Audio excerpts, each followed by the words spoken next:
So it's a great pleasure to have you today. And I take this opportunity to inaugurate a symposium. We were waiting for you, sir.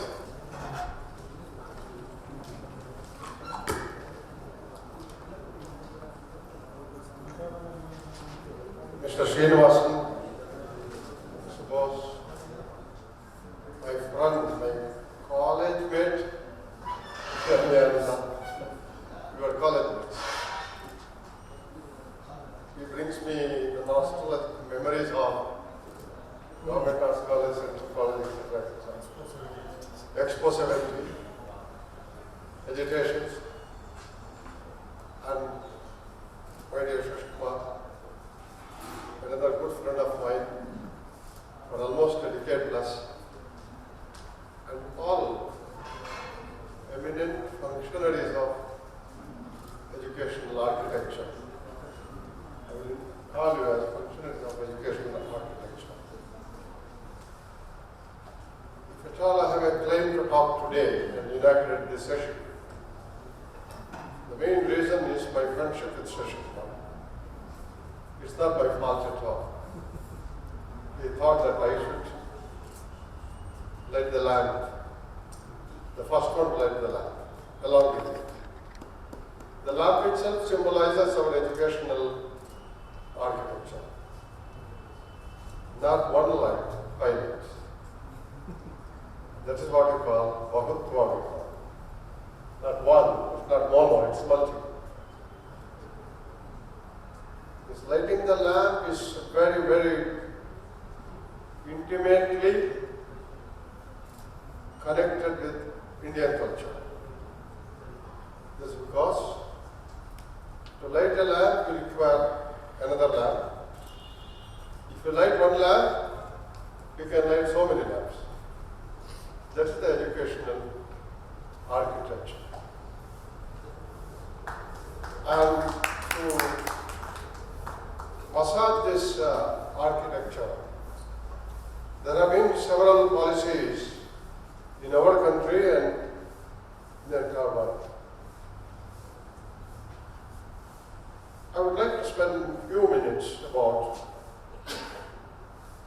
the evolution of educational architecture in the entire world, where India cannot be itself considered in exclusion.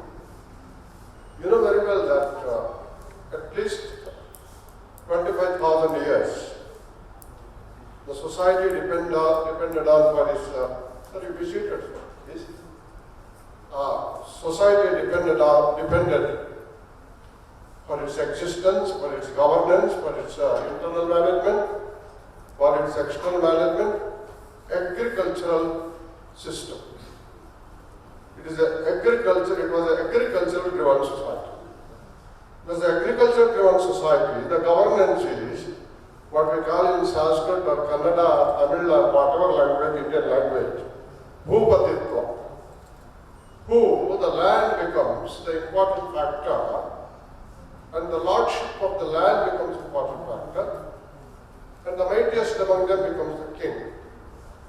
And therefore, the educational system from the ancient England and the bygone church days of Rome and Greece and Persia, including China, in all these countries, it was to support the governance of the king. Therefore, the class system existed, caste or class system existed in every country. The teachers got evolved out of the ruling class. The ruling class only. The Brahmins were the offshoot of, if you call Brahmins the teachers, well I mean only not caste. The teachers were offshoot of the Kshatriya clan, the ruling class. The ruling class wanted some people to teach them the warfare, the priesthood, etc., etc., etc. And therefore, for several years, in the agricultural-driven monarchical kingship, the education architecture was to serve or bring life law and order, the most important factor was law and order, to establish law and order. And that type of education was given throughout the world. Then came, a short, of course, about 150 years lived, Industrial Revolution. With the Industrial Revolution, today you know very well, even in the ancient days, no nation could be considered in exclude. Even during Ramayana Mahabharata days. Even Ramayana days you find that Yavanas, Barbaras, Shakas, they were all foreign countries. We had a relationship with them. And Industrial Revolution started to minimize the difficulty of manual labor involved in agricultural sector, and therefore mechanics became the very important factor there. The first beginning with the water lifting machine, Ptolemies, Galilees, etc. But the Industrial Revolution threw open the right-based society. The unions, the trade unions, the communism, the socialism, democracy, all these things were outcome of Industrial Revolution. So some countries adopted, all countries adopted, they said democracy. Even Russia said democracy, communist Russia. China said democracy. America said democracy. But it means, though democracy was defined differently in different countries, according to their economic and governance policy, people had a say, stakeholder, they became stakeholders in industrial-driven society. Democratic government, king gave place to Russian Revolution, French Revolution, Cromwell's Revolution, etc., etc. A colonization started and anti-colonization also started during Industrial Revolution. For the last 50 years, we call it knowledge-driven society. Earlier it was said that Lakshmi and Saraswati won't go together. Now, Lakshmi and Saraswati became one. If you don't have Saraswati, you can't become Lakshmi at all. You have no Lakshmi. Today it's an intelligent world, knowledge-powered world, beginning with the, what is that, computers. Started with Sun. No.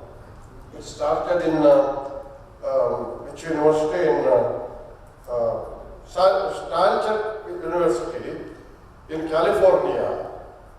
Now, knowledge-driven society has defined democracy according to its own whims and fancies. The structure, educational architecture during knowledge-driven society became pursuit of expertise, pursuit of excellence, pursuit of eminence. All barriers, earlier barriers were broken, and pursuit of eminence, pursuit of excellence became its goal. But for the last 10 or 15 years, I call it now, I want my own phrase, geology, to describe. It is a crisscross disciplined architecture. You cannot define it in one structure. You cannot define it in one, it is something like a game, Sudoku game actually. The whole society is like that today. You cannot define it what it is. It is fascinatingly, very fascinating, but at the same time very complex.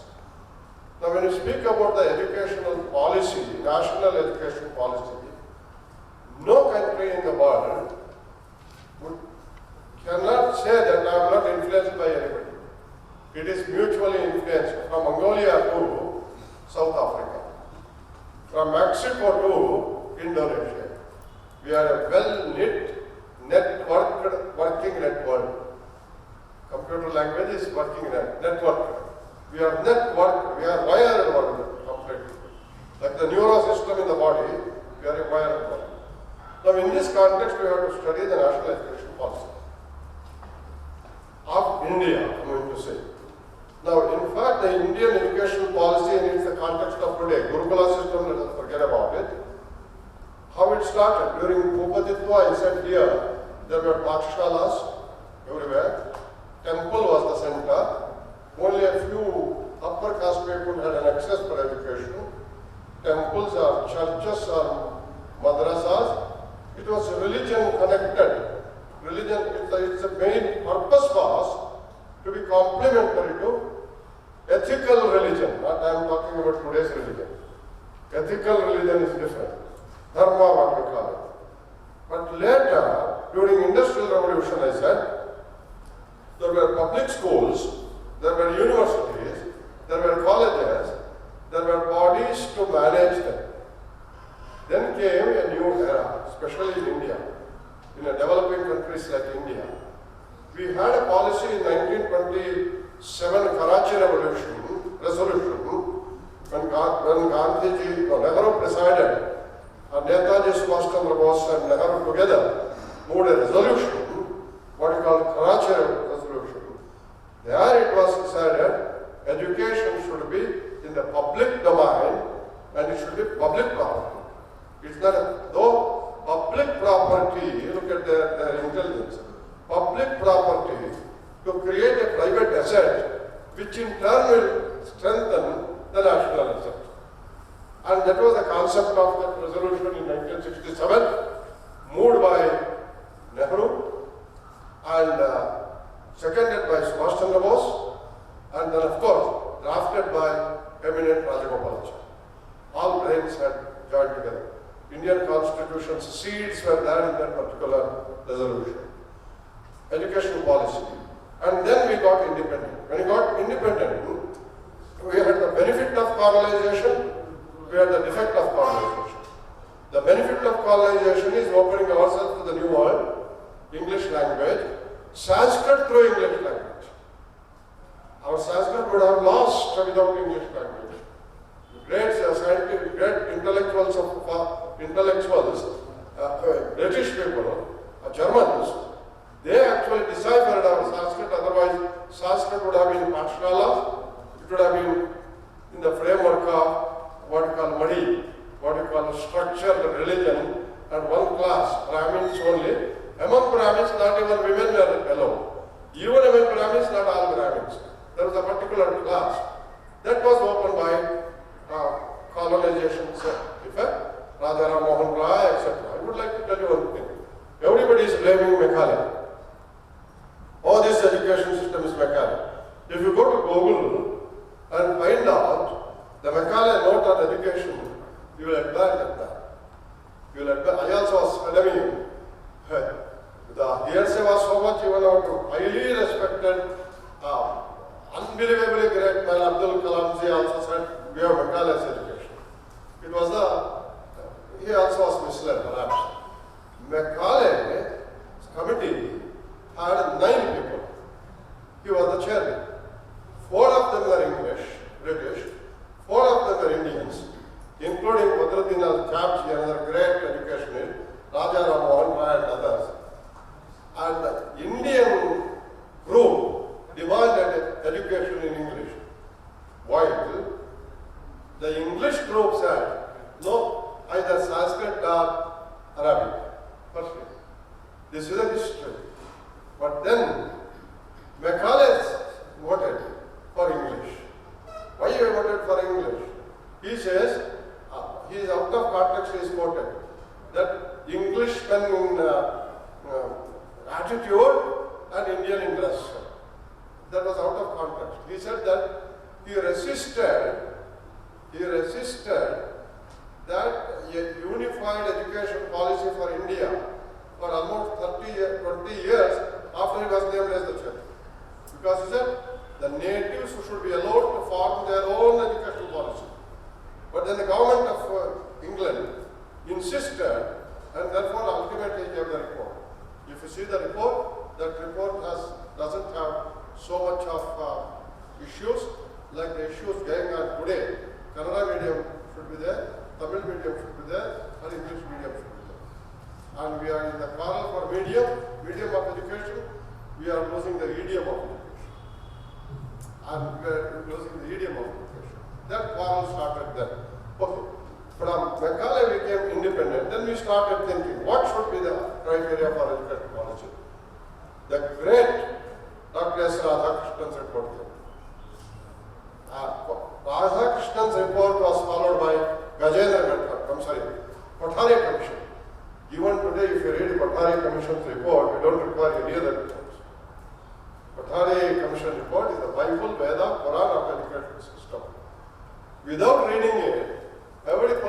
set up wanted to have their own new sloganeering, and therefore they started. Then came Nehru's amendment to Kothari's Commission and Radhakrishnan Commission, and then came Gajendra Commission, then came Mudaliar Commission, then came the famous LP and NEP for the first time, led by Rajiv Gandhi but authored by K.C. Pant, one of the greatest education ministers of India. And NEP and NPE, National Policy on Education, National Education Policy. But is blackboard to every school, toilets to every school. That concept started then, and making the community stakeholders of the school, the government schools, etc. The concept was developed there. And now we have, Narasimha Raw's government also got some amendments. Now we have the very much publicized, so much slogan, so much strongly advocated, the panacea of all ills of the country, national education policy. I am not a cynic, neither a skeptic. We need to have, it is said, at least once in 10 years, a policy review, or 20 years, it should be implemented. It's said. But this national education policy, which thinks its final outcome to be implemented in another 40 years, cautions are there. Good words. If you see Kothari Commission's report or Radhakrishnan Commission's report or Mudaliar report, so many of what are called prefaces, orations are copied from that book. I have read all these books. Completely copied. Sometimes actually ditto copied, completely copied. Well, I'm not against the national education policy as such, it should be there. I said in a crisscross knowledge society where the world is developing so fast, but before I speak, but before my words come out, and the world is developing, we need to have a new education policy. I would not call anything as a new education policy. I would call it RE, revised education policy, that's what I call it. Not new education policy. It's a revised education policy. Would be actually doing justice to themselves because they have referred so many words verbatim from them. Revised education policy. In revised education policy, what is the standard to be set? I'm going to talk only that. In National Education Policy, the 8th chapter, the 10 points are there. What is that should be there? What should be there? It reads beautifully. Well, I would say that when the debate for Constitution was going on, Ambedkar makes a great remark. Baba Saheb Ambedkar. He tells, whatever we write in the Constitution in a good language, we write, but give a badly worded Constitution to good people, the Constitution becomes good. Give a very beautifully worded good Constitution to bad people, it becomes bad. Now NEP also falls into this line. I'm very convinced about that. Therefore Nehru, who in the Constituent Assembly, he said, our Constitution should have provision for time and again amendments. One accusation for our Constitution is it gets umpteen number of amendments. In England's Constitution or America's Constitution, there is no such amendment. Because that society had accepted a particular system and got internalized with that. We are not only a developing society, we are a multination, not one nation. Multi-nations, we are the Union of India. We don't have a central government. In the Constitution, we have a union government. We are a federal government. We have a union government. In America, education policy, there's a national umbrella, but each states have their own policies. Likewise, now we are now talking about it because it's in the concurrent list that came during emergency. Centralizing process started during emergency. During emergency, Adam, I was opposing it. I was underground.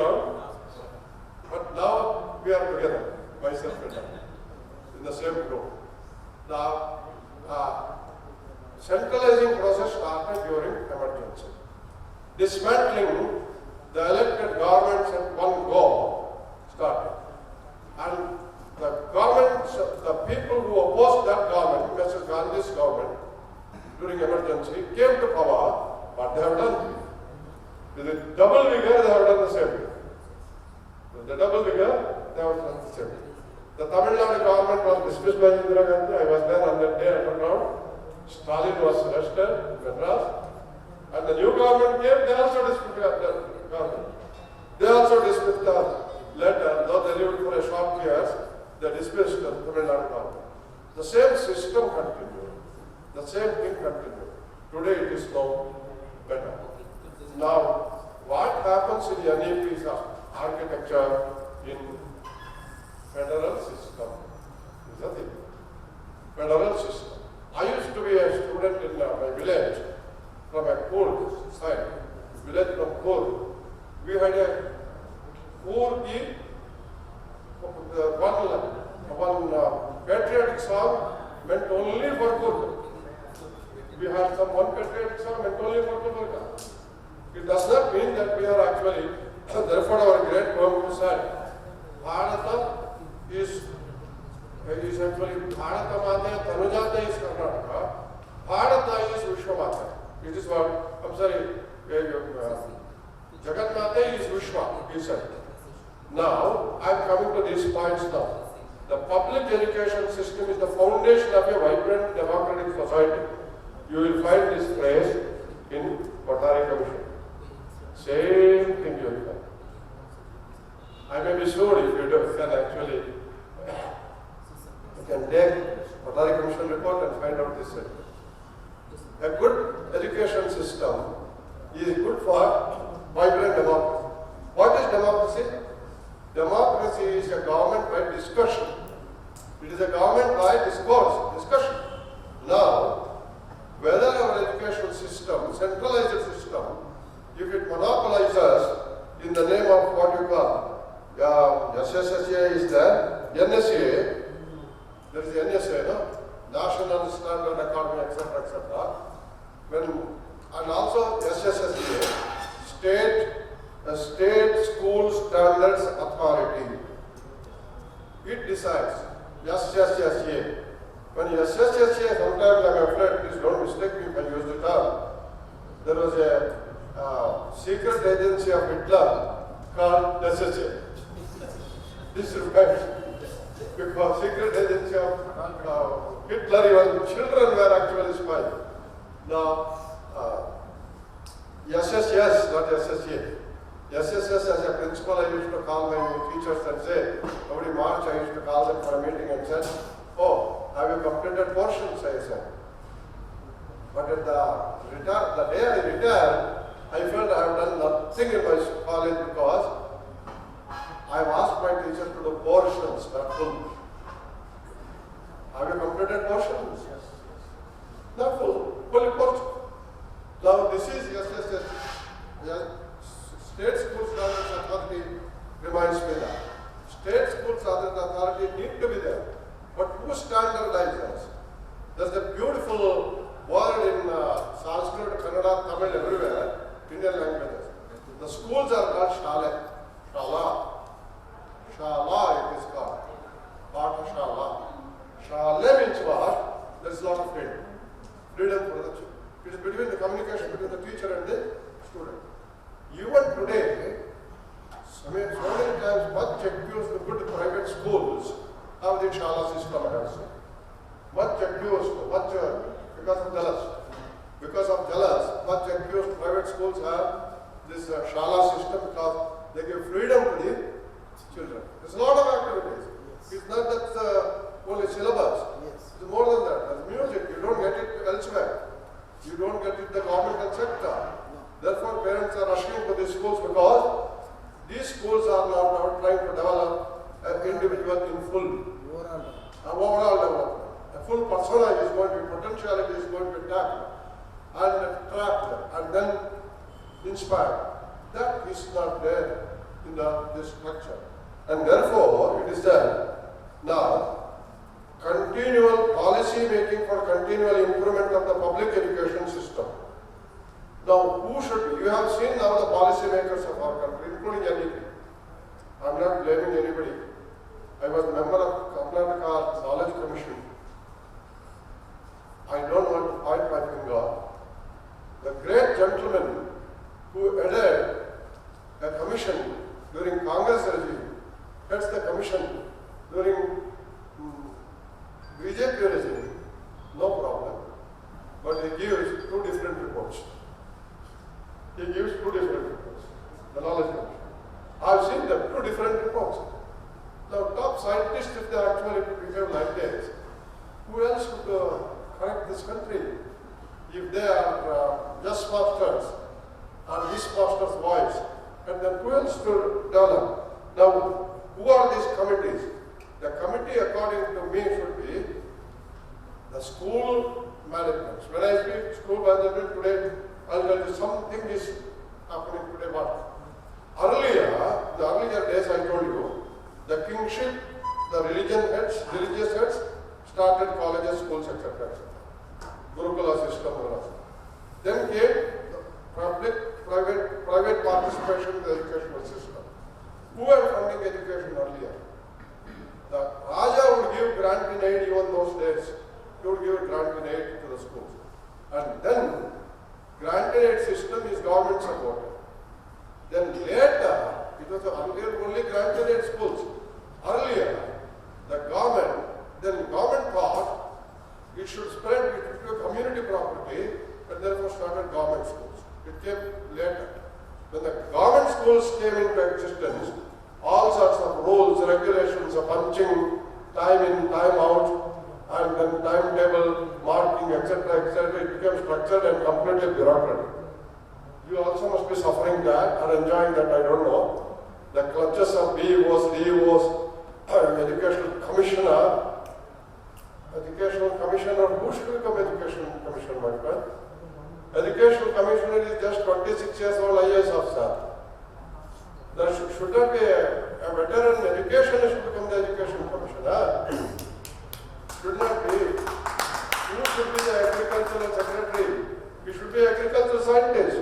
Who should be the power secretary? He should be a very good expert in power management.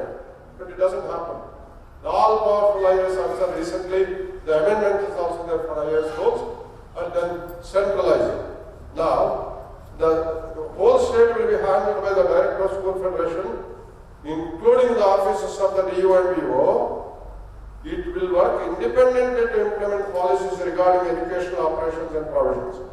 Can any government can any department go independently? Because the education commissioner gets transferred once in 4 years, 5 years. Because no education commissioner is happy to become the education commissioner, he would like to become a revenue commissioner or excess commissioner. Like, is there any fight in India, I tell you, for the post of education minister? Central to here? No. They will force somebody to become the education minister. We had one education minister in Karnataka for higher education, a good friend of mine. He started crying the day he became education minister. He said, I can't handle it. Why are you giving me? And the chief minister says, either you do it or get out. What to do? He expressed this to that. Now everybody is fighting for what? Everybody is fighting for revenue, urban development, water resources, power, municipal administration. Why? In this country, actually, there should be a fight for education ministers. Perhaps after Govinda Gowda and sometimes Suresh Kumar, etc. I don't know. You salute. Because you put out the decisions, I tell you that. He made the mess. After Govinda Gowda, there was no education minister according to me. There was no education minister. You agree with me? No doubt. And I will talk to them also, they are my friends. And now, then comes state schools. I was telling you about the finance. The government controlled schools, government schools, private schools, and then aided schools. Later, philanthropy was there, played a major role. People would donate money. But philanthropy is no more playing a major role in this big structure. And therefore, the new concept came, except in the developing countries. In underdeveloped or developing countries like India, the state cannot finance the education properly, and therefore they said private players can do it. Private school existence came. And how do they manage? They manage by regulating fee structure to them. And if you say market forces also work, unless you are extremely good, you cannot sustain in private education. It's an internal competition, external competition. It's a beautiful competition. Only competition sustains the private schools. And the user pay. That system came even for our toilets. User pay. If you want to use, you pay. The tolls you pay. Pay and use. Everything you pay. Use. No, I'm not against that. Say, unless we do it, we can't do it. Quality. Yes. And therefore, the private players came into existence, especially for the last 25 years. Now, philanthropy, big industries, what they have done. Their CSR fund is there. They started their own trusted schools, whether it is Mahindra or whether it is anybody who has started. Anybody who has started their own schools, etc. That too not poor schools, excellent schools they have started. Now, what is the product of output of the schools now? The output of the schools, if you can take a data crunch, the best brains of India, youngsters are trained in these schools. But the best brains may not work for India. They may work for America, Australia, and Canada. Still, I am happy because the best brains working in America, products of these schools, my children are also, they are in America, they contribute the national wealth of India indirectly. They may not pay taxes. It's not taxes. It is in those countries they have created an ethos and become actually a national identity there. Their contribution is there. And thus, today, I'm not underestimating government schools, etc. Recently, there is a lot of consciousness and awareness and a lot of effort on the government schools to improve, generated by some teachers, I tell you, generated by some teachers, not only the government. But then, this is the structure here. Now, SSSA, then SCERT, NCERT, etc., etc. But we are very highly bureaucratized. Look here. Now, when you say the Department of Education is under the observer control, each stakeholder and participant of the education system will be accountable to perform their role with the highest level of integrity, full commitment, and exemplary work ethic. These words speak beautiful, good English, not more than that. It's very good English. But then, after that what? Ethical integrity, what you should have? Full commitment, level of integrity, what is ethical integrity? Who has to perform? Your inspectorate system of BEO and DEO and etc. The commissionerate system. Recently, the government of Karnataka has brought some unmanageable regulations. City oriented, I agree, you should have fire, etc., etc., safety. City oriented, when you are in high-rise building, your school. But in villages, where there are schools with the acres of land, there are also the same blind rules. This is the regulatory authority doing it. In the name of equality is okay, but bulldozer equality is bad. Bulldozer equality is very bad. Being a teacher will know.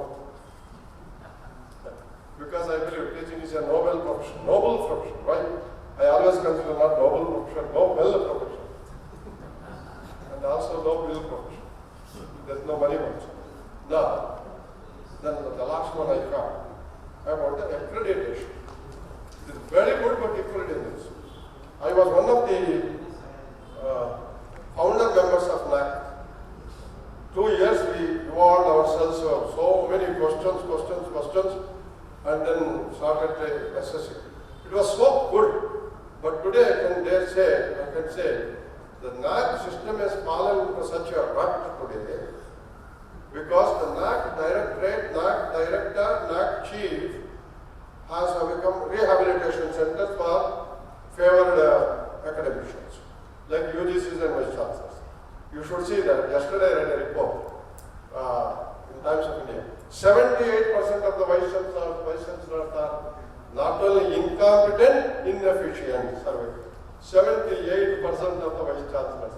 All of them are inefficient because either the government will not allow them to become efficient, because the education secretary becomes more important, the education minister becomes more important. The vice chancellor has no powers at all, they have taken all powers from them. Now the same thing here in accreditation. The goal of the school education regulatory system must be to continually improve educational outcomes. Therefore assessment. Assessment should be there. No, who said there should not be assessment? There should be assessment. But what should be the assessing body? There are assessing bodies in UK, Australia, I have interacted with them. In those assessing bodies, the major role is played by the parents. There's a parental assessment, you know very well. Who decides which is actually accredited? Who decides which is very good? We go to a particular hotel, by looking at that hotel, before entering to the hotel, we actually enjoy that rasgulla or gulab jamun. We have decided it should be very good, because we know the brand. Likewise, the brand is created by the people. Now, the parents actually, in America, in England, most of the schools, government schools, are actually managed by the parents. There is so much of election made by the parents. Though this SCART, I said, regulatory authority. Now, I am not speaking, I am not cynical, I said, but I am afraid of a little bit of experiences. Our best of intentions are very many. We had, when Mr. Lucas was the Commissioner for Higher Education, well-intended officer, we had 4 days brainstorming session what should be higher education. But higher education never climbed any ladder later. It's sunk. We have umpteen number of agencies. Most of the agencies have become a platform for the rehabilitation. We had started with a great funfair base in Bangalore. Baba Saheb Ambedkar's Institute of Economics, like London School of Economics wanted. None other than Manmohan Singh came in, and Reserve Bank Governor Rangarajan inaugurated that. It became so bureaucratized. IAS officers' wives started managing that, and the college has now been, university has now been. This is our situation today. I am cynical because I began telling, good document, give it to the bad people. Or don't allow the good people to look into it. Don't allow the good people to intervene in that. The document will not be good. We were in a great hurry to implement the NEP. The NEP should be there.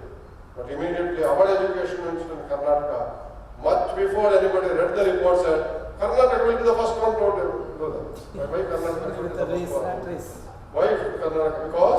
Because he had a different ambition. He thought he would be patented, but unfortunately he got demoted. He got demoted. That's a different issue. Now, this, I'm very frank, I talk to everybody like this. And this NEP, without foresight, without forethought, without proper planning, messing up, interfering with syllabus, content, you know what is happening today in the high courts. I feel miserable and trying to see the proceedings in the people. Somebody is telling that what is this, etc., etc. What Quran says, what Quran doesn't say. Why are we discussing what Quran says, what the Quran doesn't say? What education sector needs we shall talk about it. Now using uniforms as a weapon itself is very dangerous. Not using uniform and showing disparity also is not good. Uniform is a philosophy, and we are trying to destroy that philosophy.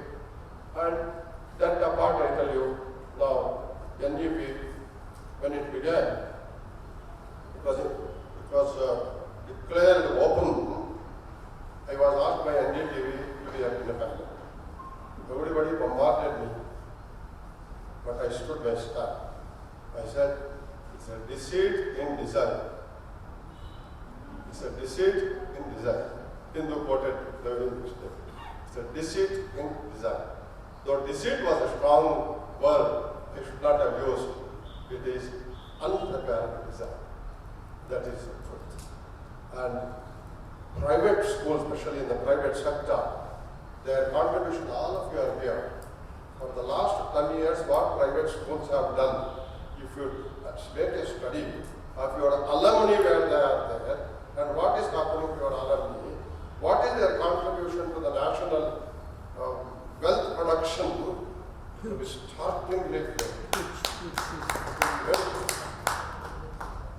if the government has not risen up to the occasion as a competition, why do you blame people who are running faster?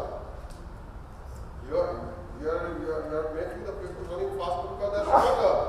You can't run fast without making your legs stronger. Why are you blaming them? Why are you jealous of them? Why are you totally condemning them? Why are you passing a judgment, including Krishna? He passed a judgment, all private schools are doing this. Private hospitals, private schools. Why is that fighting? Why? Public You gimmick. have not studied them.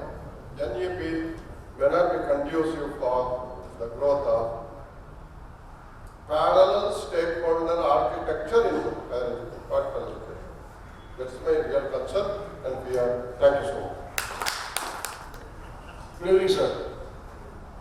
This is Ramesh from Kpmtcc. Sir, I am amazed to hear many a times that most of the eminent speakers they compare the Indian system of education, quality and standards, always comparing with England and other universities. Why it is so? India had taught the whole world theorems of economics, mathematics, and even other systems. And why still we are in comparison?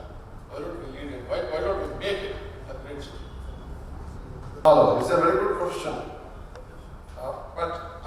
Please sit down. I told you in the beginning that today it is an internet networked world.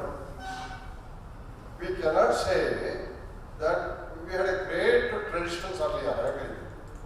Whether it is medical system, education system, etc. But at the same time, we cannot say only we have. Don't question my patriotism and nationalism. Please, when I said that, in the Greek-Roman time, there was much before Plato and Aristotle, a man like Xenophon, much before Shankaracharya and others, he speaks about atoms. Now, what the problem in India, what has happened, I tell you, there are two things. We are theoreticians, but they implement. The West implemented, we are theoreticians. For example, there is a small piece of Sanskrit words I tell you. Varuno Agni Garbhaha, it is what Atharva says. Well, in the womb of Varuna, water, there is Agni, hydraulic principle, hydro power principle. We knew that. How? Somebody must have stood by the side of a waterfall or boiled water, it becomes hot. He must have understood that. But what they have done, they have taken to the laboratories and then experimented. And they are experimented that they tried to prove. We in India, our attention was philosophy. It was philosophy actually. Darshana. Why? Because we are self-contented, we were not very ambitious. We believed in the theory of karma means good karma, that this is enough, knowledge. And second thing was, unfortunately, I should also blame myself, my hierarchy, that all this knowledge was in the hands of very few people, Sanskritized, and they never knew the meaning of those words and they never transferred it to somebody. While the West was not like that. After Industrial Revolution, knowledge was democratized. There was a great club called Kpmtcc Club in England. Coffee club it is actually. Kpmtcc is a Russian scientist. He started a club. He was a student. In that coffee club, more than in the university classroom, what would happen? Rutherford and such great scientists would join together and they would try to implement. And therefore, even Indian knowledge was implemented there. The Indian knowledge also, and Chinese knowledge, for example. China now is different. Now all this Persian knowledge, all this knowledge, the West especially, with the aggression, Germany, France, and England, and now America, you cannot beat them in the scientific knowledge. And therefore, though we had everything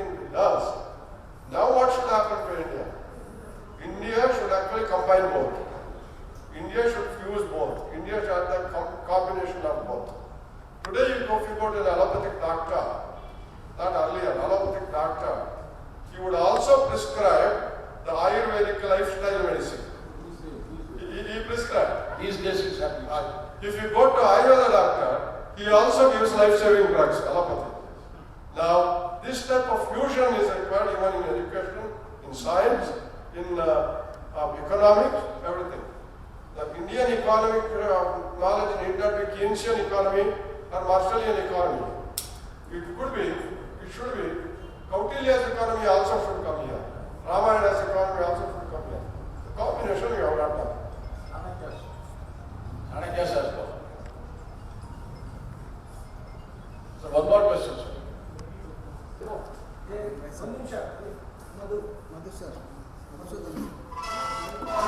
Yeah, one question I have.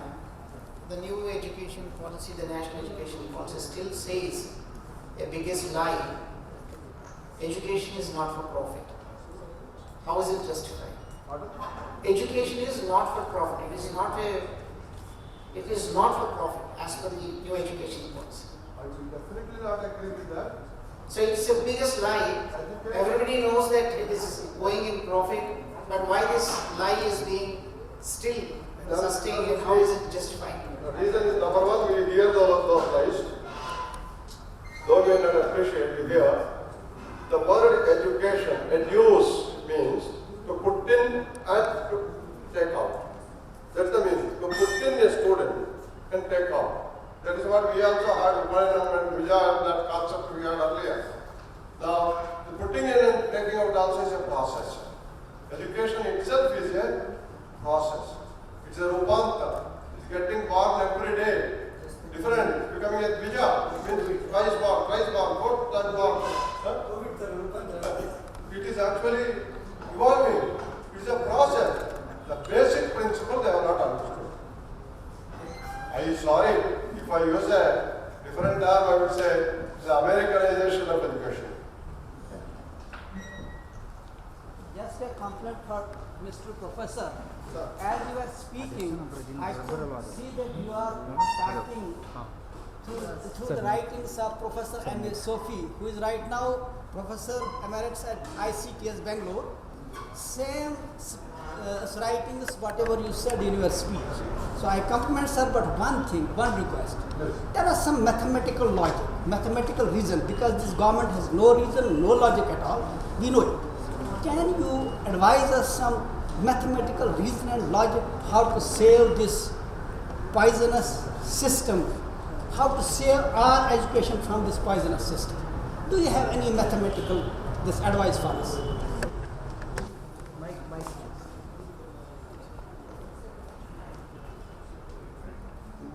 Real sense, it is considered, it's called as mathematics is the mother of philosophy and mother of sciences. It is the mother of literature also, mother of poetry, because prosody is there, less mathematics. Now, you said mathematical logic. The logic itself is actually getting confused by, I told you, it's highly broad. I never wanted to name the gentleman who headed NEP as the chairman. He's a personally, I respect him. But I just told you, when one government wanted to give one report, he gave. Another government wanted to give it. I was the member of that commission.